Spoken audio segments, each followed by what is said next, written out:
Welcome back, everyone. We're here today. First, Cabral HouseCall of the weekend. Hopefully you know by now, this is where we answer your questions each and every weekend, 6 on Saturday, 6 on Sunday. Love being able to sit down at my desk, which is where I am right now, open up the big document full of all of the thousands of questions from our community and be able to try to tackle one at a time and simply give you my recommendations, my suggestions on where you may want to start. I always have to just let you know that this is not medical advice. It's not medical treatment. It is not a medical-based cure. We know that only the highest power of conventional medicine can give you any of that. So what I do is I try to give you the underlying root cause that you may want to look for and hopefully be able to help you like we have so many people in the past. So without further ado, let's dive in. All right. Today, if you want to follow along, I'm actually looking at myself right now. It is episode 2332. So if you go to stephencabral.com/2332, you can follow along with the questions. We would, of course, always invite you over to the website. And if you haven't reviewed the show, I would love you to review the show while listening to the questions. You can review it on iTunes, Google, it's on Amazon Audible now, or whatever Amazon's MP3 player is, and you can check it out there. All right, let's get started. First question is from Ales, L-A-L-E-S. Hello, Dr. Cabral. I have a lot of trust in your discretion, and thus I have 2 questions, and I hope you can answer. Lately, I've been reading about deuterium depleted water and its benefits on our mitochondria. Is there any valid evidence on deuterium depleted water? Speaking about mitochondria, what's your take on eating only seasonal food locally, which logically is the way to go, and all cultures in the past have done this way? My question is whether eating non-seasonal food affects mitochondria due to the energy electrons that is stored within all plant foods. Since all organisms react to circadian rhythms and seasonal changes, isn't it confusing and metabolically deranging for our bodies to consume, let's say, fruits in the mid of winter? If food is information for our mitochondria, then we should really avoid non-seasonal altogether. However, please help me understand where the body would prefer, which is logical to me, to get nutrients and energy from all foods that it expects during cold months. Maybe some root crops, but not fruits, while expecting processing much differently fruits during summer months. Thank you. All right, great questions. Great questions. All right, first is this. This one's pretty straightforward. Deuterium depleted water, a form of hydrogen-based water. I'm not going to get too deep into that. I have chatted about hydrogen-based water before. Deuterium, just a specific type of isotope, and also referred to as sometimes light water, sometimes referred to as DDW water, if people see it. And there are a number of alleged benefits. I don't know. I'm still waiting for continued good science on this. I know there was a pretty good published study a few years back. I think it was 2019. I don't remember exactly where it was published out of, but you can look it up. It was on anti-cancer. So basically deuterium depleted water, and actually it's stopping or shrinking or slowing the proliferation of certain tumors, cancerous tumors. So it's at least something worth looking into. Is it my first place? No, absolutely not. Because it's not for me like deep foundational first, but certainly the water that we drink is of the utmost importance. I just don't always love to be messing with water. I prefer to drink natural spring water. However, I'm not against it. I just want to see more good science. And when I go on a lot of these companies' websites for their light waters, and I say, okay, well, like, let me see the science. Just like click on it. Let me see it. I just don't see it there. Like I just wrote a 21-page paper for Equalife on, I think it was like our like top 8 most popular products. And I stopped at about a dozen studies per product. Like I could keep going on and on. So there's tons of research. Like, by the way, they're not just our products. Like it's the ingredients that I'm talking about, right? So let me see some good research on deuterium depleted water in general. And then the companies that are doing it properly can use that as well. So what I'm saying is it should be very easy to find that research. I shouldn't have to like go on a wild goose chase, as they say. I don't even know what that means, but it sounds good to go with it. All right. The other one is more of a in-depth question. Here's the thing. I think in a perfect world, we humans, well, not in a perfect world, like we know for sure we were meant to live in warmer climates because we wouldn't survive without a house, without shelter, without all of these things in cold climates. Humans are just not built for that. They're just not. I mean, think about like, just go outside. Well, you give yourself maybe a tent, but no, like heavy clothes. And okay, maybe you again could find some different, you hunt and kill an animal and it's use its hide as your clothing and you create some type of shoes out of it. Okay. But like, I'm just thinking about me in Maine during the winter. You're not surviving the winter. Like you're just not. You are not surviving that winter. Let's say you're outside, you have a tent, you're going to freeze to death, or you are going to not freeze to death, but have to look for food. Because like, let's say you can find a shelter and you can stay warm with fire and all that. Okay, so you got it. There's nothing living. Like there's literally nothing living in Maine. And for all the people out there, again, like I know hunters. It is extremely difficult to be successful on the majority of your hunts, even with a gun or a compound bow. And you're telling me that humans were highly successful on hunts, like they could just kill anything anytime they wanted and be able to find it like in the snow. So I'm not buying into this whole philosophy overall, because it's so non-human. Like if we really want to be human, we will wear very little clothes. We will live in the tropics, in the warm weather where we could survive. And we would rely on a hunter-gatherer based lifestyle, and we would eat what's seasonally and locally. But you asked, you go on to say like only eat like root vegetables and no fruit during the winter. But here's the thing. Humans are not healthy if they're not getting those nutrients in. So if you live in the warm weather, fruit's always growing in the warm weather. Like there are just seasons for those different types of fruit.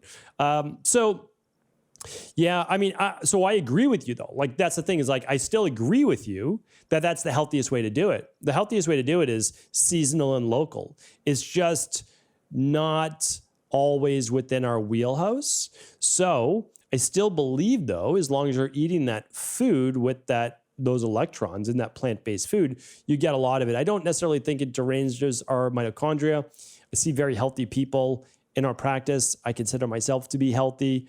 So you just do the best that you can. Now, again, like if you can do everything, well, then you'll go live in Costa Rica and you'll be able to, get fresh local foods. And so you can always do that as well. So, but hopefully you're able to read between the lines there. All right, because I can't give everybody like not just you. I can't give you a specific thing to do because, of course, I don't know where people are living and all those things, and I just want them to eat 7 to 9 servings of brightly colored fruits and vegetables because we do know that that is the only anti-cancer and health benefit or diet that we know. Doesn't mean you can't eat meat. Doesn't mean you can't eat fish. Doesn't mean you can't eat fat. You can, but again, those things don't contain even the level of electrons that you're just talking about right there, or the phytonutrients. All right, Simon's up next. Hi, Dr. Cabral. I'm having open surgery for an inguinal hernia. I know you've recommended a couple times before to use the daily foundational protocol minus the omega-3, right, because that's the blood thinning, leading up to surgery and after it, the healthy gut support and clean gut probiotic to improve and reduce the impact of antibiotics. If I want to go the extra mile to promote wound healing, recover from a general anesthetic, and reduce the impact of antibiotics, is there anything else you would recommend? Would collagen assist with wound healing? How long should I wait before taking anti-inflammatory foods and supplements, knowing that many thin the blood? Okay, yeah, really great questions. Well, you're not going to use any blood thinning supplements or foods like at all. So you're not going to use like cayenne pepper and the omega-3s that you spoke about. You'll be careful with overdoing vitamin K. Yeah, all those things, but your doctor will give you those recommendations. So you're right on. I would definitely do the daily foundational protocol. I would do the level 2 or 3, and I would do for sure the healthy gut support because that contains the glutamine, the zinc, and all the other things to not only just help the gut, but rebuild your body. I would use the immunity protocol if you wanted to go the extra mile. That's extra vitamin C, so that helps with wound healing. It has extra zinc, that helps, and it has vitamin D, so I would definitely do that. I mean, I do that every day. I think most humans should. And then the only other thing would be that advanced collagen support. And so, yeah, advanced collagen support would be great. All of these things could be done for 6 to 12 weeks after surgery. You might need to wait a couple weeks. That's up to you and your doctor. And then an anti-inflammatory diet as long as it's not a blood thinning diet, because they're not one and the same, could be started right away. And I think an anti-inflammatory diet for most humans is absolutely the way to go. That's that 7 to 9 servings of fruits and vegetables, for sure. Those are the anti-inflammatory foods. So hopefully that's helpful. I mean, that's exactly what I would do. All right, Simon's up again. Simon says, hi again. Another quick question regarding inguinal hernia surgery. My surgeon is adamant that a mesh is the best surgical approach. However, I have serious concerns with the plastic mesh being left inside my body to slowly dissolve. Assuming I go ahead with the mesh, what would you suggest as a long-term approach to reducing the total toxic load my body is under from the mesh? Assuming it takes a couple years to dissolve, thanks. Okay. Yeah, I mean, well, the surgical mesh does seem to have the best prognosis that it's not going to return anytime soon, because they're literally creating a barrier in the weak spot that allowed for that abdominal wall to essentially perforate to allow the intestine to move through. So I get it from obviously both sides. I want to do the best for people in terms of what's the best surgical approach, because if you can do it, you only want to do it once. And then there's also the toxicity approach. So that's not ideal either. So that's for you to ultimately decide with your doctor. They can certainly do internal surgical stitching and without putting a plastic mesh in. But I know that's obviously, I think they actually may even be fiberglass, or they used to use some type of fiberglass-based material to check that out. So, I mean, what is the thing? Well, a couple weeks after surgery, you have to wait till you recover, but doing a 7-day functional medicine detox, of course, is a great thing. But, when this is a couple year-based approach to toxicity, my opinion, you're using the daily nutritional support every day, and you're using the daily fruit and vegetable blend every day. So you get the best of science, medical, functional medicine science, and you get the best of nature, 22 organic fruits and vegetables and superfoods for that nice anti-inflammatory based approach as well. So that's how I'd be looking at it. And then just, again, living a healthy lifestyle, sleep, sauna, detox, all of that matters. Your seasonal functional medicine detoxes, 100%. So hopefully that's helpful. Nicole is up. Nicole says, hi, Dr. Brawl. I'm so glad I found you and your wealth of knowledge. Thank you, Nicole. I have a question, and I also need some encouragement. I've been sick with chronic fatigue and major gut issues for 4 years when I first became pregnant. I recently met with one of your health coaches and discussed my results from my hair tissue analysis, oat, and food sensitivity test. We decided on a path that was right for me based off the results, which included a few supplements and doing the CBO protocol based off of probably SIBO and Candida. However, since that meeting, my naturopath and I have found that I'm likely also suffering from Crohn's. The super sad part is that my 3-year-old, so is my 3-year-old. My question is there anything in addition to the CBO and citricidal drops with my sensitive gut guide I and my 3-year-old should do? I do not have any food sensitivity besides dairy. I also need more encouragement that the Crohn's can be healed and reversed. Thank you, Dr. Brawl. Okay, so first and foremost, everything can be healed, 100%. I had Addisons disease, rheumatoid arthritis, type 2 diabetes, myalgic encephalomyelitis, insomnia, debilitating allergies, POTS, and so many other issues. Migraines, you name it. Just name it. It was not an ideal time. So yes, it can be reversed. I had SIBO. I had Candida overgrowth so bad that it grew into my stomach and up my esophagus, and that was confirmed on an endoscopy. I had H. pylori multiple times. It's not good. All of it can be healed. So, but your child, there's a children's CBO, and children don't use the citricidal drops. So you want to work with an integrative health practitioner with this. You want to work with either our Equal Life coaches or an integrative health practitioner for sure. These protocols work. And then you have to work on stress as well, because stress can lead to Crohn's, right? So we want to work on that. And then with the chronic fatigue, well, get your gut in order first, get the stress. I always talk about those too, and you're going to be so much better off. So that's the first place I start. But again, I think that you want one-on-one guidance, in my opinion, and I would absolutely continue to get that customized plan with an IHP2 or an Equal Life coach, all right? Nicole, I believe this is Nicole again. Nicole says, hi, Dr. Brawl. I have another question. My ANA recently went positive with no direct correlation to any disease, and I've developed progressively worse eye pain and dry eyes drops to fix it. I also get extremely bloated and painful abdominal area as soon as I nap or go to bed. I know that my gut is a wreck. I eat so clean, everything organic, lots of veggies, follow the daily nutritional support and greens each morning in a smoothie. I do intermittent fasting. The only thing that I think of that needs major work is stress. Did we just mention that?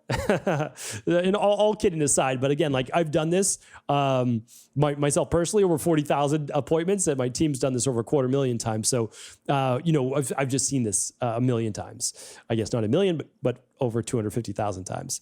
So you've been in the middle of move. It's been challenging. My question is, what am I missing? Food sensitivities are all negative besides dairy. I have low thyroid. I brought my antibody levels there from 600 to under 15, and I lowered my medication. So at least there's one win. LOL, any help would be appreciated. All right, well, you're on the right path, but you know it's wrong. And I just stated it before, there's a major stress issue. The major stress issue is absolutely, again, I'm not leading to any diagnosis or anything like that, but it's leading to Crohn's and it's leading to digestive issues. Your digestion seems very weak right now. And when you lay down, again, the food is just sitting there fermenting in your stomach. So we need to strengthen your digestion. For now, maybe some digestive bitters, maybe definitely digestive enzymes, anywhere between 1 to 3 at each meal to start to a meal. You might take some betaine, HCl, and pepsin mid-meal if there's no H. pylori. And you might also just do a little hot ginger tea with it, which is good for the gut and aids in digestion. So we need to work on the stress. We really do. And that's from all angles. That's not just with supplements and food. That's what maybe doing some therapy, maybe listen to binaural beats, going for a walk, exercising, breath work. You just have to work on continuing to calm the body. It's such a big overlooked factor because we think, well, everybody's stressed. No, stress is what breaks down the body. So absolutely look at that, Nicole. All right, we've got one more question, and it's from Mrs. Rosen. Mrs. Rosen asks, what can do about low thyroid? Antibodies against thyroid. All right. So this person, who I'm sure, just like all of us in this community, is amazing, but I know that this is a new listener, and so what I want to do is try to help for anybody interested in thyroid. So I have 2 ways to get started with thyroid. So the first way is this. This way is completely free. Go to stephencabral.com/podcasts. Scroll through the images at the top, either on desktop or on your mobile, and you'll find a podcast just on thyroid. There's about 50 shows. Listen to those 50 shows. It'll be well worth your time. It really will. I don't know how long it takes to listen to 50 shows, but not that long. Not that long at all. And you'll learn pretty much everything you need to about your thyroid. Now, if you want to shorten that learning curve, I have a 4-hour, what's called Health Results Accelerator at stephencabral.com/courses. I have one on thyroid, one on female hormones, one on digestion. So Nicole, maybe you want to take the one on digestion for Health Results Accelerator. Literally tells you what to do. And Ms. Rosen, maybe you want to do the one on thyroid. So that's what to do. And then when you've gotten all that free information, the course is not free, but it's a pretty low price. You could also run the stress hormones, mood, and metabolism tests, Mrs. Rosen, and that would also give you your thyroid levels and how it's also affected by stress from the adrenals, cortisol, and then the rest of the hormones as well. And then always the big 5. If you can run the big 5, that's absolutely the best place to get started. So hopefully this was helpful today. Thank you everyone for tuning in. I appreciate you. Thank you for the support. Thank you for the reviews. If you left one while you were listening, I do appreciate that. If not, if you could do it, again, that would really help. It just continues to get the show out to more people. This is a organic show that we've really built up over the last 6 years, and it's really because of our amazing community. So thank you so much, and I'll be back tomorrow answering more of our community's questions.